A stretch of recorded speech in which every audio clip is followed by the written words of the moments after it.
छंद बनला व्यवसाय, आरोग्याची काळजी घेत युवक कमवतोय लाखो रुपये। तरुणानं बनवली आपल्या शेतामध्ये देशी बियाणांची बँक।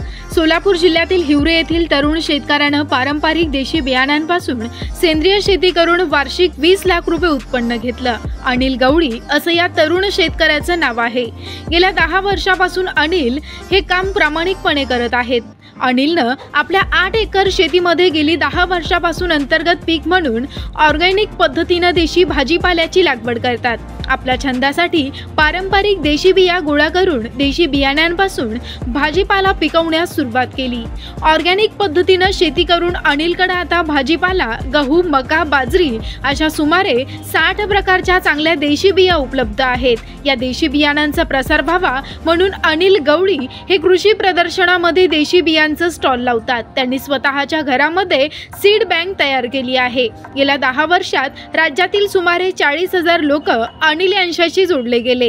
यातून तो वर्षभरामध्ये 20 लाख रुपये कमवतात। देशातील प्रत्येकाचं आरोग्य निरोगी राहावं, पारंपरिक देशी बियांचा प्रसार व्हावा यासाठी प्रत्येकानं घराच्या छतावर परसबागेमध्ये ऑर्गॅनिक शेती करावी असा सल्ला अनिल देतात। मेरा नाम अनिल लोहगौड़ी है। तो हमने देसी बीज बैंक चालू की है पिछले 10 साल से। तो उसमें जो पुरातन देसी बीज थे उसको लगा के हम फिर से उसको नया तरह से लगा के उसको संवर्धन करने का काम कर रहे हैं। और पिछले 10 साल में हमने 10,000 किसानों तक ये देसी बीज पहुंचाए हैं। तो देसी बीजों की आवश्यकता इसलिए है कि हर बार जो हमें नया बीज खरीदना पड़ता है उसकी ज़रूरत नहीं पड़ती है। जो भी अगर हम ये बाजरा है तो अभी कहीं पे जहाँ पे पंछियों का ज़्यादा होते हैं या फिर कोई एक ही किसान लगाता है तो वहाँ पे पंछी जो है पूरा बाजरा खा जाते हैं। लेकिन ये देसी बाजरे में एक ऐसी अलग किस्म है जिसमें बाजरे के दाने के ऊपर आधा इंच बाल आते हैं जो, तो इसके कारण जब पंछी उसको खाने जाता है तो उसके बाल उसके नाक में जाने के कारण उसकी चोंच जो है वो दाने तक नहीं पहुँच पाती। तो इसलिए ये मतलब उसका नुकसान कुछ नहीं होता। ऐसे अलग अलग किस्म के हमने 80 से ज़्यादा वैरायटी जतन की हुई है।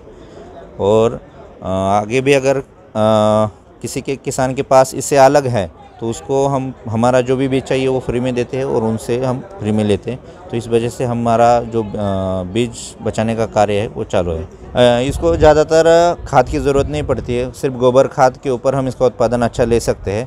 और सबसे बड़ी बात अभी ये है कि अब हमारे पास अनाज बहुत ज़्यादा है। हमें उस क्वालिटी का अनाज चाहिए जो कम रेसिड्यू वाला हो, तो उसका हमें प्राइस भी अच्छा मिलता है। और उसी के लिए हमें उसके लिए ऐसे बीज चाहिए जो बीमारी से लड़ सके। तो देसी बीजों में वो ताकत है जो साधारण बीमारी उसमें बहुत कम से कम लगती है।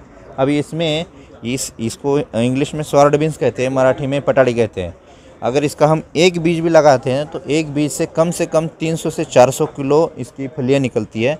इसमें किसी तरह के खाद या दवाई की ज़रूरत नहीं पड़ती है। और